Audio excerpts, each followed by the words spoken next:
What's up, guys? Welcome back to Newswave. So yesterday we did have that Pokemon Scarlet and Violet trailer going over several new details for the games, as well as a release date, and we'll go over all of that here today. Also, we are going to be talking about Sonic Frontiers because we did have that gameplay video released by IGN, and well, it's left the internet pretty divided. And we're also going to be talking about Apple Arcade because, well, some surprising games were revealed for the service. Guys, if you enjoy these videos, make sure you hit that like button, helps out a ton. And if you're new here to the Spawnwave channel, make sure you subscribe down below and ring that notification bell so you can keep up to date with all the uploads here on the channel. And we're going to start today with Destroy All Humans 2. There's a lot of talk about how there was going to be like a remake, remaster, similar to Destroy All Humans, where that got a full remake done by THQ. And now it looks like the next one in the series has been revealed with a trailer, as well as a release date and the platforms. It is coming out August 30th, it'll be priced at $39.99, be releasing for the PlayStation 5, the Xbox Series, and PC, that through Steam. Now, they also have this multiplayer spin-off game. It's one you can just buy separately, or if you pre-order Destroy All Humans 2 Reprobed, you'll just have it, like, it'll just give it to you. It's Destroy All Humans Clone Carnage. So apparently you can play online against a couple of friends doing that. But the game itself looks like a pretty faithful remake of that original Destroy All Humans 2 back on like the original Xbox or anything there.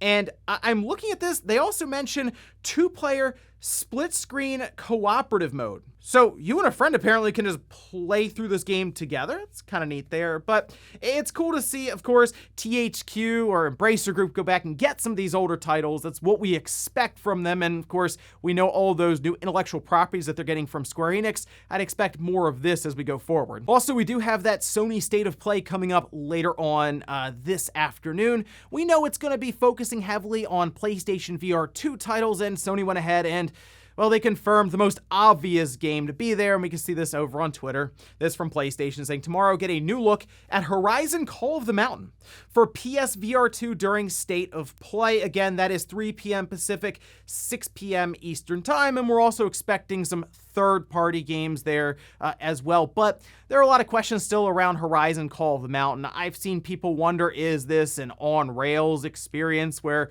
you're basically in a set path and you look around for the PlayStation VR 2, or will you be able to move around with a controller or maybe teleport around, sort of like what you will do with one of the movement options in Half-Life Alyx? Again, a lot of questions here, and we have just a quick glimpse of some of the game itself, obviously showing off the scope of it with like a big tall neck walking by you. But yeah, certainly one to keep an eye on here going into that State of Play. Oh, and just a heads up for those of you who like to keep an eye out for some of these sales that pop up for the Switch, it looks like Capcom has some of these Resident Evil games at the lowest price we've seen so far. We can see over on Deku Deals, which is a great way to kind of browse what's on the eShop. It's much faster since the eShop can be kind of slow even on like the website and all of this. But a lot of the Resident Evil games, as they have marked here, lowest price ever for things like Resident Evil 5 at $10, Resident Evil 6 at $10, Resident Evil 4, $10. So it's cool to see that so low in terms of its pricing. Resident Evil Revelations at $8, Revelations 2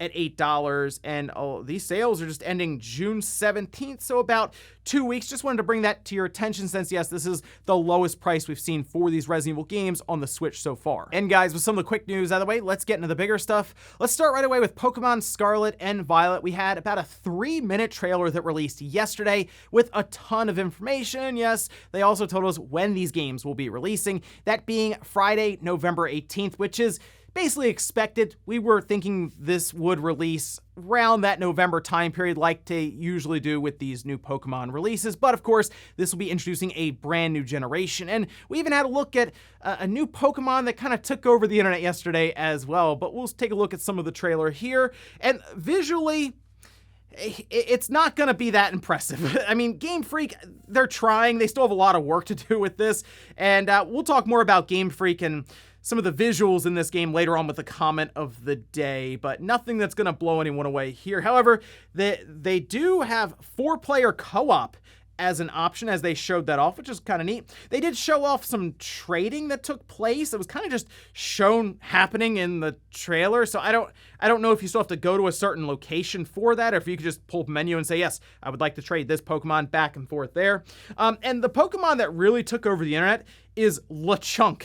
and at first glance, it looks like kind of a fat pig, but then you take a look at the details that Pokemon released over on Twitter. They say it may appear fat at first glance, but in reality, the Pokemon's body is mostly muscle built by constantly walking around in search of food. That's right, this Lechonk is 1 foot 8 inches of just solid muscle. Now, they didn't really talk in depth about the open world aspect or even too much of the battling, although we did see some menus kind of in play there during the trailer. But if we take a look over on the website that has been updated, they say you can experience a new style of adventure with a world that you're free to explore at your leisure and not in an order dictated by the story. So I assume we're going to be able to basically pick whichever gym, for example, we want to go to in any order, and I guess the different Pokemon and trainers will scale accordingly. We also had 2 different professors introduced. This would be dependent on whichever version you get. They say in Pokemon Scarlet, you will meet Professor Sada, and in Pokemon Violet, you will meet Professor Turo. Each is carrying out research into certain lore passed down in the region. And finally, we had the legendary Pokemon revealed, which just completes the box art for either Scarlet or Violet. And I think I'm going to go with Pokemon Violet. A big surprise there, right? But the legendary Pokemon look kind of like serpents or lizards, and I mean, looking across what they've shown us so far, it really does seem like Game Freak is at least stepping out of their comfort zone with what would normally be the more traditional Pokemon release. Legends Arceus was them mostly just trying something brand new, not having to be the traditional release where we have 2 different versions. This seems to be like, okay, Legends Arceus, it worked for what it was, so let's try to do something like an open world Pokemon game with Scarlet and Violet, and I'm really hoping it works out because I said this before, the traditional Pokemon formula, it's worked, but it really has felt stagnant overall, hasn't it? So I'm really hoping that this ends up taking off and they can look to do more creative things with the traditional Pokemon setup and not feel like they're just kind of shoved into this box of, okay, you need a set number of gyms and you follow a certain pathway. I like the idea of them building out into this big open world style Pokemon game, but there's still a lot of questions that we have for this game, so I assume they're going to have different trailers that release as we head towards its November 18th release, because at this point, there's not much sense to have a Pokemon Presents unless they want to tell us about Pokemon Sleep finally. Next up, let's talk about Sonic Frontiers, because we did have a look at the gameplay yesterday. It's about 7 minutes with an IGN first, and ooh, this definitely divided the internet. And we saw some glimpses of the gameplay initially, like a couple of seconds here and there that were cut up. And looking at the extended gameplay where they just sat down and legitimately just played the game, I have some concerns now. And a lot of this has to do with it seemingly just being an open world, large open world, just to be a large open world. Like, it doesn't really appear that necessary from what we've seen, but they did show off Sonic kind of running around, going up a certain tower, and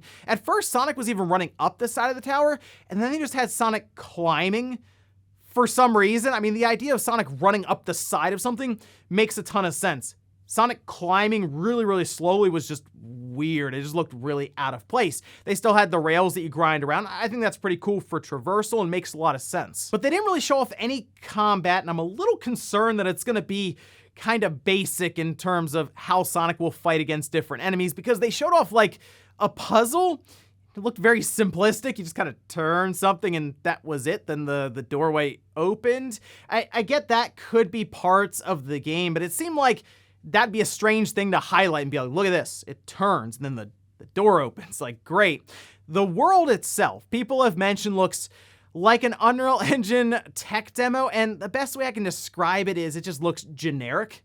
Now, this is apparently the opening world in the game, and I would really hope that some of the other worlds look much more creative than this one, because yeah, I see what people are getting at. It does kind of look like Sega went on the Unreal Engine storefront, just bought some kind of pre-set up environments, just kind of copied and pasted them down. The other thing that unfortunately was extremely noticeable, and it's very possible this will be fixed by the time the game comes out. I've mentioned before, when these companies want to show off gameplay specifically in these earlier builds, it's probably not the best to harp on them on something like pop-in, but it was very noticeable. And again, you feel like they would want to show it off in its best possible state. And the fact that things were popping in like pretty close to Sonic, and then we also believe Sonic is going to be jetting around even faster. Oof, it definitely didn't show the game in the best light. So all I can hope is that IGN has some better gameplay to show us here in the coming weeks or months, because this game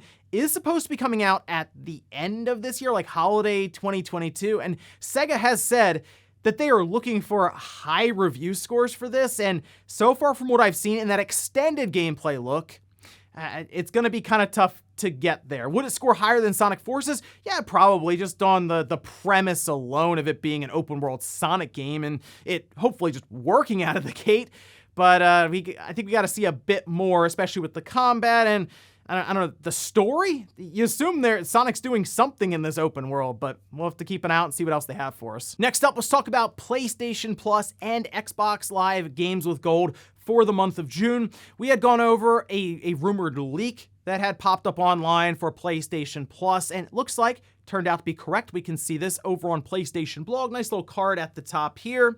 We have God of War, Naruto to Boruto Shinobi Striker, and Nickelodeon All-Star Brawl. These will be available from June 7th to July 4th, and you know, it does make more and more sense now with God of War being there. It has that patch for the PlayStation 5, so the frame rate is upped and all of this, and it still looks really, really good, and we're all assuming that we're going to see God of War Ragnarok probably soonish in a state of play, and it's going to be set up for release towards the end of this year. Not a bad month overall. I don't really know much about Naruto to Boruto Shinobi Striker, but it's there. And then Nickelodeon All-Star Brawl, that's one I've looked at from time to time, and the fact that it's just part of PlayStation Plus, as I say with a lot of these games that go into the subscription services, you might as well at least add them to your library just in case you want to play them later on. With that said, let's take a look at Xbox Live Games with Gold. We have Haven Colony, that's available June 1st to the 30th. Project High Rise, that's available June 16th to June 15th. Super Meat Boy, that's a good game, June 1st to the 15th. And then Rascals, June 16th to the 30th. A bit of a difference here when you look across from PlayStation Plus to Xbox Live Games with Gold. And the thing you have to remember with this is these are now directly compared. Before it was like, oh, well, PlayStation Plus, it's kind of like compared to Game Pass, it's just cheaper, right? Well, now Sony has that higher premium tier that would be more comparable to Game Pass, especially when you look at that medium tier where you would have a lot of PS4 and PS5 titles going in. In this case, PlayStation Plus and Xbox Live Games with Gold are directly opposite of each other, and PlayStation Plus looks significantly better with something like God of War or even Nickelodeon Brawl being thrown in there. So Microsoft needs to figure out what they're exactly doing with Xbox Live Games with Gold, because it really doesn't seem like they're trying that hard with it. And in our last bit of news, let's talk about Apple Arcade. This is a service that I really haven't paid that much attention to, but it seems like they're working to at least build up their library of titles, and from time to time, I've looked at it and thought about getting something like an Apple TV just to play these games on with a controller synced up to it, treat it almost like it's little system that you have under a TV. And there have been rumors that Apple has been at least testing the waters or checking out the idea of having their own console that maybe goes next to the Xbox, the PlayStation, and the Switch. But there was an interesting announcement that was made for Apple Arcade, that being a couple of games heading into the service. Take a look at these. Starting with Frogger and the Rumbling Ruins. That's right, there's a new Frogger game that's going into this. I mean, they say it's following the hit Apple Arcade game Frogger in Toy Town. This is an all-new Frogger game leaps into action. Say players will make their way through puzzle-ridden ruins and unravel the mysteries of the ancient Salantians. This is from Konami. Yeah, June 3rd, it'll head into the service, that being tomorrow. The other one up is Cooking Mama Cuisine. That's coming into the service June 17th. And then, get this, Air Twister, June 24th. This game looks absolutely ridiculous, and it's from Yu Suzuki. Apparently, it's the studio that did Shenmue 3. Yeah, again, what an interesting collection of titles heading into Apple Arcade under their arcade originals. Just kind of the lineup of some of these titles that go in from time to time makes me feel like I should look into the service a bit more and, yeah, probably get an Apple TV. But let me know if you're someone who regularly uses Apple Arcade and if this is something that you commonly see or just some of these odd games getting thrown in there every month. And before we go to the comment of the day, we're taking a look at the poll that I posted up yesterday. We're asked, if you're getting Pokemon this November, which version are you buying? 36% said Scarlet, 37% said Violet. Wow, almost even there, but the correct answer is indeed Violet. Good job, everyone. Then 26% said both. And you know what? The double packs for these always just jump in value later on, so might actually be worth buying the double pack, just leaving it sealed for collector's sake there. But yeah, between the two, I think I'm gonna go with Violet. I like the legendary Pokemon, I think looks better there, but overall, I mean, come on. Obviously, I was going to go with Violet. And we'll finish up with the comment of the day, as you're seeing here. This is from Dave saying, how can the Pokemon Company have so much money and still produce such mediocre-looking games? The trainers look fine, but the overworld is so empty and low-res.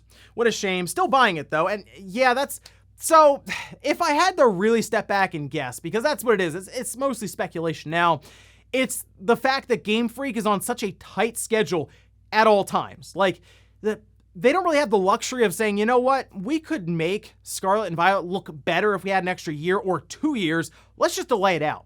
No, the Pokemon Company coordinates all this stuff together, and I have a feeling Game Freak's priorities go original creations of these monsters, right? The Pokemon. You got to make new Pokemon to sell merchandise. That's number one, along with Pokemon Company and Game Freak modeling them, doing all that, right?